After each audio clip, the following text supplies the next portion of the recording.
we're going. Looks like we're going live now. Welcome to the second mentor stream thing. With me is Matt Enright, programmer at Double Fine. Would you like to have introduce yourself and talk a little bit about what you do as part of your job?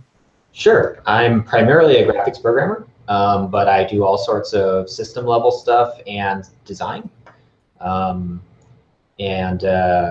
I've done at other companies some project lead stuff, so I'm experienced with mostly small teams. Awesome. And what do you feel is the most important thing that you've learned from either Amnesia Fortnight or other game jams or other rapid prototyping things that you've been involved with? Yeah, so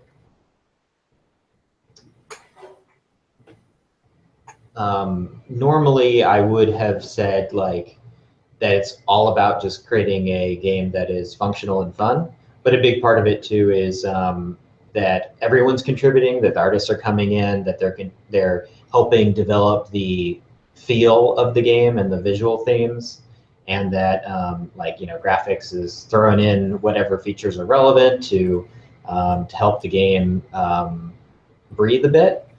Because I think a lot of people, when they play a prototype, if it hasn't like risen on all levels equally, they'll get distracted by whatever the least polished element is. And, right.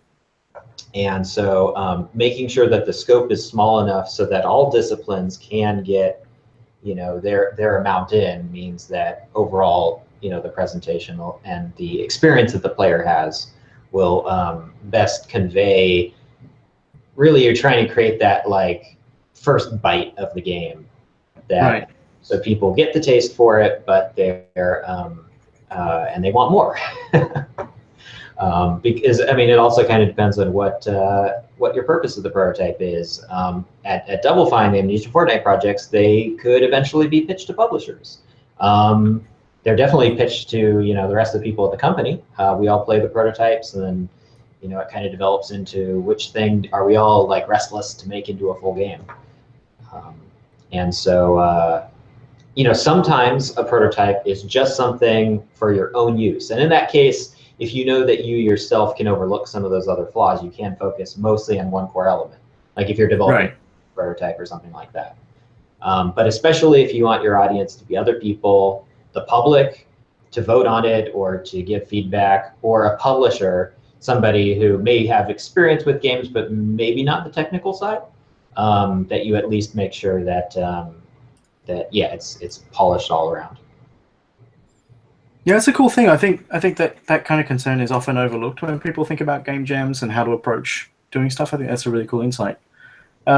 Is there anything that you're hoping to learn specifically out of, or expect to learn specifically out of this Amnesia Fortnight with the project that you're working on? Yeah, so I'm working on Kiln, and it's a multiplayer game, and that I think has its own unique challenges. I've worked on some multiplayer games before, but over much longer periods of time, and it always comes down to very careful balancing in order to make sure that the game feels fair.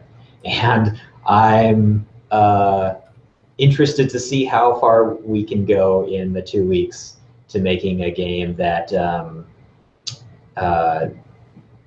lasts more than a couple of rounds, that people would want to come back and feel like they're getting better at it.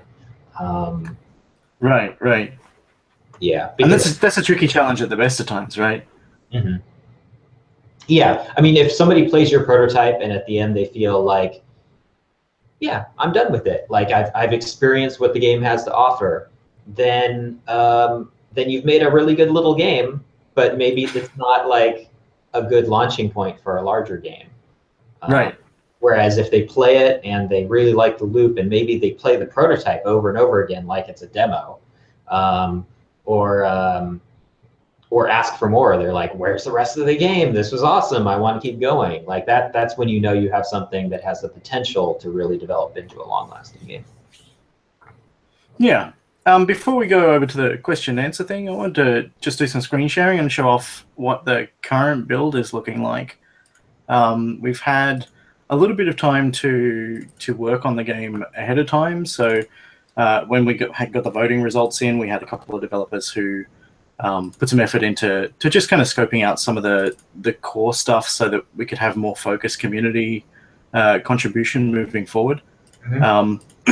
So we're probably a little bit farther along than anyone else is likely to expect. And I'll just bring it up here, which hopefully you can see now. And we've got the ability to load different asset sets. If I had to pick the alternate table button there, then we would have had like blue bumpers and stuff around the thing. I don't know how much of this is visible, but hopefully the whole thing is. Yeah, let's see. Yeah, I can see the thing that you brought up. It's the frame rate's a little slow on it. Yeah, but yeah, so we've got a paddle, we got some balls and stuff going on. Okay. And there's a ramp there that the ball can travel through. If I fired up a second copy of the game, we can get it to connect to it. So we've got like some basic multiplayer stuff syncing across, which is like a nice foundation to have. But yeah, that's sort of the state of the game at the moment. Our next steps, I think, are going to be to start to drill down on a test bed level, which can act as a kind of place to identify which game mechanics are working and which things need more attention, and that sort of stuff. At the moment, this little playground that we've got here just doesn't expose much of that whole focus on getting goals and defeating your opponents type gameplay. So we're going to need to have something that is a little bit more cohesive. But yeah, there's a quick snapshot of where we're at the moment, which is kind of nice to see. And then I'm going to switch across to some concept art that we've had people working on and making over the past day or so. Here's a piece from Light Soda that's starting to look at some movement mechanics. So it's meant to be a team-based game. We're going to have 2 players per side, I think is going to be our default, but that's going to be map dependent. Okay. We're considering looking at two-dimensional movement. At the moment, it's just one-dimensional, so the paddle can move side to side, but not backwards and forwards. Right. Backwards and forwards gives us the opportunity to have a little bit more control over impact velocity and that sort of stuff, which may end up giving a better sense of ball control. Here's a paddle concept from Kenda, which from the top down would look something like this. He made a little animation of the sort of thing he had in mind, which looks kind of neat. K-Gun has put together a little board concept here, exploring how some pinball mechanics might be brought into play. Kenda's done a board concept, which is this sort of interesting abstract radial thing with the paddles around the outside and some obstacles in the middle. In his idea here, if the ball goes through the hole in the middle, the table flips upside down, and then there's another playing field on the reverse, which is an interesting concept. Might be a little bit complex for us nailing the kind of game, just focusing on nailing the kind of gameplay that we want within 2 weeks, but definitely a cool thing to think about. Right. Here's another concept that Light Soda put together based on K-Gun's earlier piece, just looking at some of the sort of pinball style aesthetics, and a logo concept from Reed, exploring pinball and some Pong type elements, and the placeholder logo thing that we've been using that I quickly slapped together so that we had something to use for the forums. All right. And that's all the concept art we put together in the first day. So that's kind of cool to see all that stuff come together, which I'm kind of excited by. But as we move on to the question and answer stuff, I think we'll open by saying, what do you personally find to be the most enjoyable aspects of prototyping? So I like when you take an idea that's probably been bouncing around in your head for maybe weeks or months, and then when you finally give it its own existence, and it starts to surprise you, like elements that you had always imagined it would react a certain way, behave a different way, for better or for worse. Like sometimes it's just incredibly exciting to see something on screen that you've put in there, whether it's a little character walking around, or like multiplayer, where the first time you see another character in the game, just those little tiny first steps feel like huge achievements, and that's Right. that's really exciting because you really need those in game development to keep yourself motivated, because it's really difficult, and you you want to relish, every little step that you make, and then use that as fuel for the ongoing development. And in prototyping, the rate at which those things come in is much faster than the rest of development. If 18 months into a project you're still having those sorts of exciting additions every single day, that would be crazy. It's awesome, but unfortunately that's not the case. That the rate definitely slows down. So yeah, prototyping is definitely that honeymoon period with a game idea. Yeah, for sure. And what kind of functionality do you think is? I mean, this is often going to be a thing that you address case by case and project by project. But what do you think are generally the first sorts of things that you want to try and get up and running first? So as a programmer, I want to make sure that the the project builds, I can get art into it, and that everyone else is not blocked. Because if somebody has to wait for an hour or two on a new feature when they have such limited time, that's a lot of wasted time. So I want to kind of anticipate what someone's going to need, and make sure that gets in there. Like make sure none of the artists are blocked, make sure that none of the designers are blocked. So it's kind of a support role, but it's really about making sure that that everyone can contribute to their full amount, and that nobody feels like starved or cut off because, or that nobody spends half a day on a bug, that kind of thing. Make sure that we can always find those solutions, duct tape it up, keep the plane in the air. But then for my own contribution, I like to get, for each prototype, something that they think like, I didn't know you could do that. I always look for those little surprises, even if they're not that difficult, but they're just not the first thing that somebody would think of. Because that sort of thing is rewarding, and then it also, if a prototype is exactly the incarnation, what everyone who read the pitch had in mind, then okay, you've just developed what everybody had in their mind, which is useful as a proof of concept. It definitely reinforces that the idea is viable, but it also isn't quite so exciting. So like if the prototype does something that surprises the people who play it, like they read the pitch and then they play the prototype and they're like, boy, that prototype was much better than the pitch. Like, it surprised me with like how fun the melee combat was, or something like that. Like I knocked somebody back. I didn't think that I could do that. Or I knocked somebody off a cliff and they, fell down and died. Like that's not the thing I would have thought of, but it was so enjoyable when it happened. Like that sort of those surprises, peppering those sorts of things in. You don't necessarily have time for a lot of story twists or Easter eggs, or particularly like in-depth things, but just the little tiny surprises, the things that help give it extra character on its own. Yeah, for sure. And thinking about programming work on prototyping, are there any languages or environments that you find particularly favorable for rapid prototyping? Well, these days it's awesome that that there's so much selection and freedom in game engines. Right. I mean, I've always been interested in using game engines, and for a long time, modding was the way to do that. But you'd have to make sure everyone already owned the game, and distributing it was not really possible. Of course, unless they already own the game. So Unreal and Unity are great for getting some sort of design or art prototype up.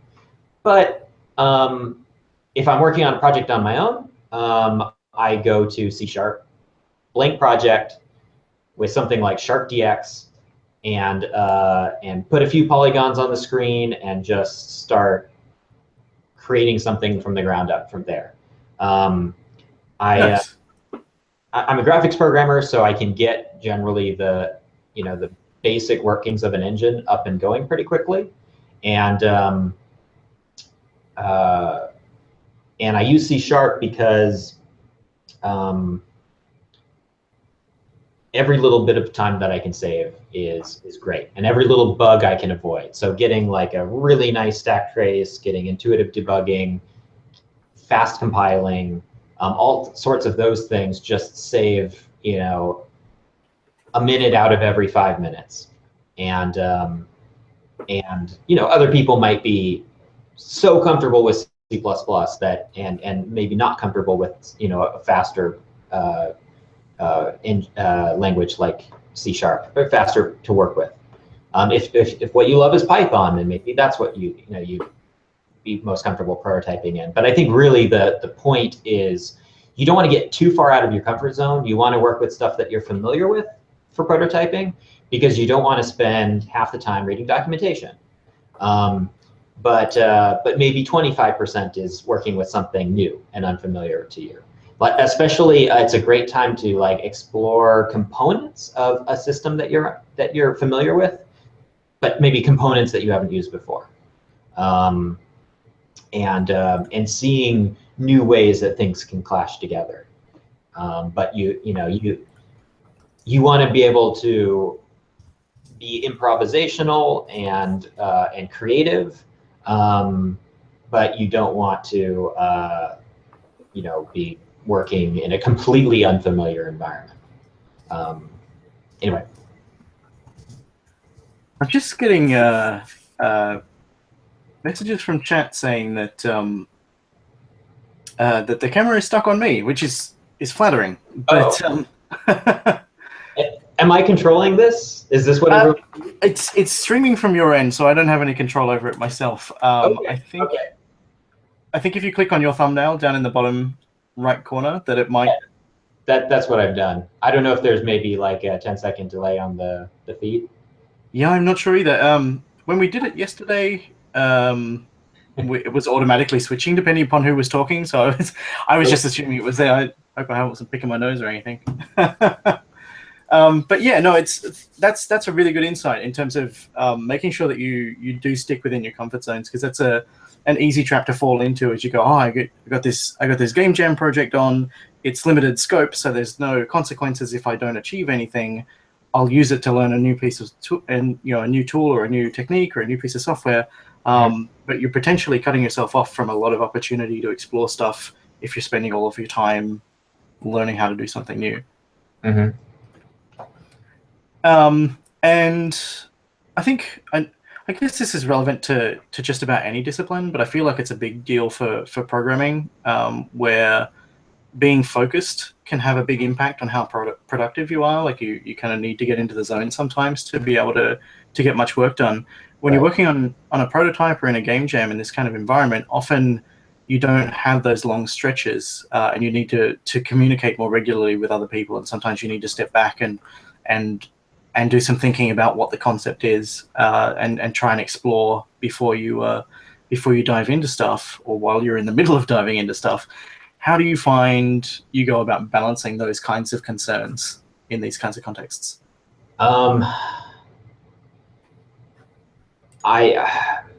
Personally, I've found that in this sort of context, I kind of have to let that go. So I definitely, in another context, just working general game development, there's times, where you have to be able to put your head down and focus on a system, not get distracted. But during a jam, at least personally, I like to see what other people are working on. I like to be able to solve bugs that come up for them, and so I guess I break the work that I personally have to do into as small chunks as possible. I try not to create work or plan features that I know require that, 8 hours of attention or even 2 hours of attention. I'll break the task into something 30 minutes or less, and really break it into steps so that for one, it's good for time management when time is so critical. You get focused. If you get focused on something, you can lose track of the time.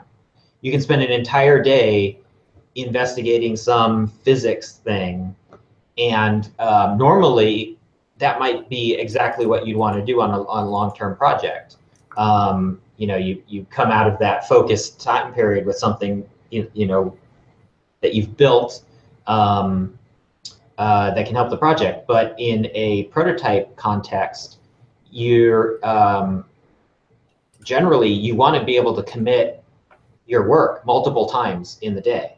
You want you want to make sure that nothing that you're working on is blocking anybody. You want to make sure that everyone's work is stepping forward kind of in sync, so that other people are being encouraged and motivated by seeing the check-ins you're making that are enhancing the game, and you're pulling in their changes and seeing the whole thing moving forward, because all of you are kind of in this eight-legged race or whatever.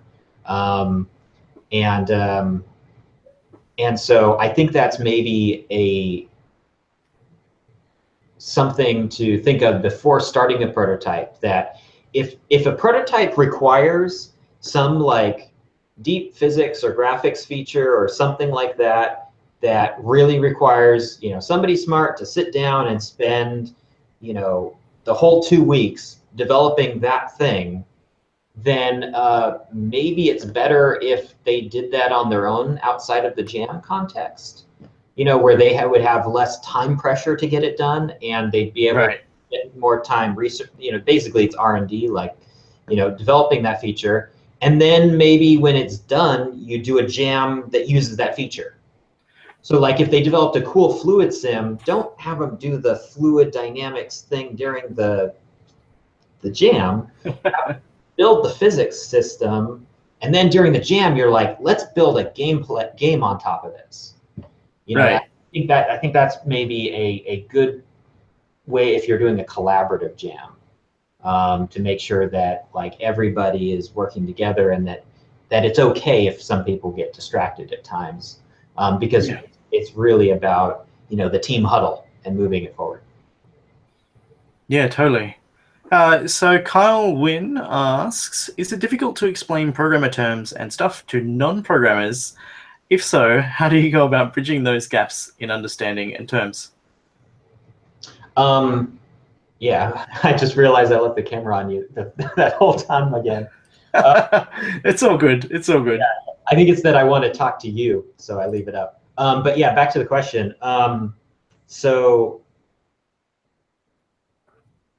Right.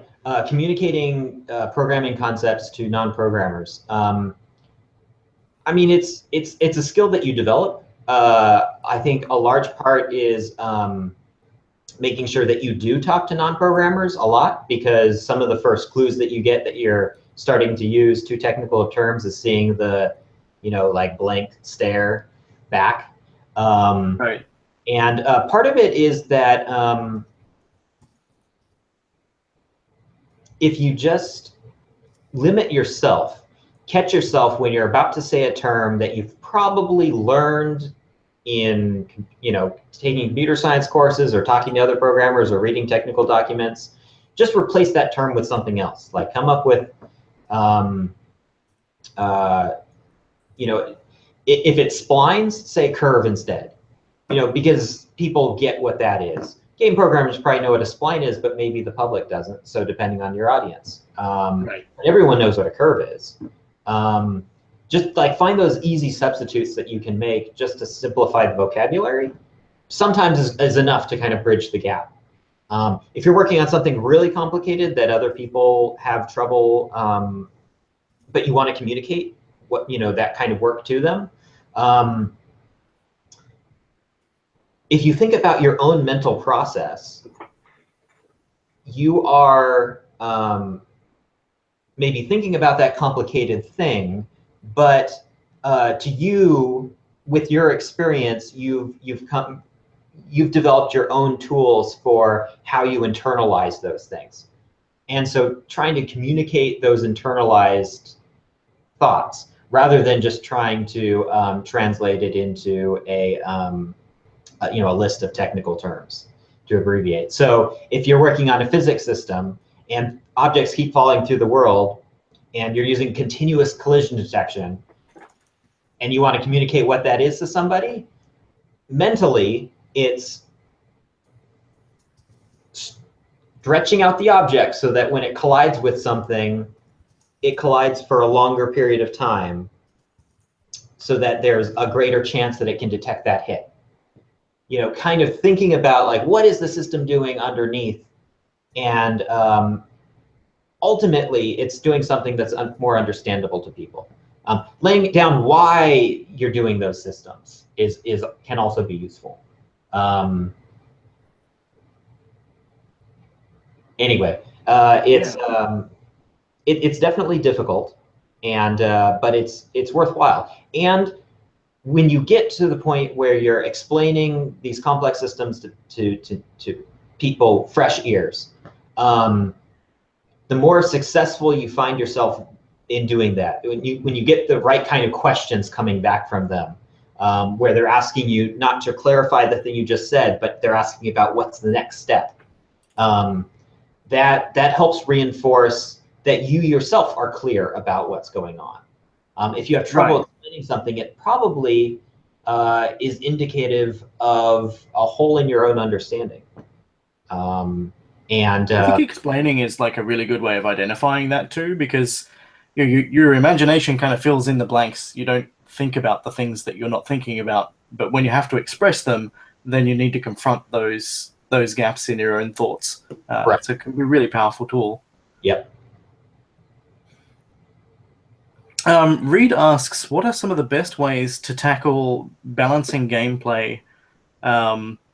Not just in prototypes, but sort of in general. But I think answering this question in the context of prototyping is probably a good way to approach it. Yeah. So I think we're actually nearing the end of the half hour. Yeah, we are actually very close to half hour. Go on. So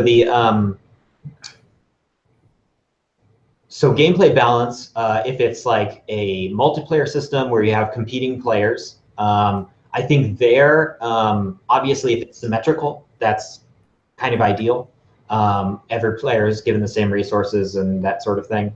If it's asymmetrical, I think the best thing is to make sure that you have a lot of dials for if you have like a big slow guy going against a small fast guy, that just changing how those ratios work can help rebalance it. And you really want to listen to the data. You can make guesses about those, but you want to make sure definitely those numbers are exposed somewhere where you can tweak them, quickly. You can have people play a multiplayer match, see what the results are, tweak it a little bit, play another match. Ultimately, you'd want more data points. You'd want more matches to help rebalance those things. But you definitely need to listen to it in the field. You can't like intuitively set all those numbers and have it work first try. Like that's a little too optimistic. So then if it's like a single player context and like someone's maybe in an RTS or something, and they're like, there's a power curve of like how expensive units are versus how much power they give. Creating some sort of mathematical curve for a first guess is good in that it helps you, maybe your first test is a little bit closer to the mark. But you definitely want to test it, and you want to play it over and over again and make those changes. In a game jam standpoint, that probably means asking somebody for, if they're a fellow jammer, a little bit of their valuable time, or if it's maybe somebody who's not jamming but is watching, to play an early build of it, to see their reaction, to get that feedback, and to incorporate it and keep rolling with that. Yeah, for sure. All right. Well, I think we're sort of at the time limit that we'd allocated there. Thanks heaps for joining us today. There've been some really cool insights there, and best of luck with Kiln. Thanks. Yeah, this was fun. No worries. I think you're going to need to press the button to stop on your end. All right. Bye, everyone. That is.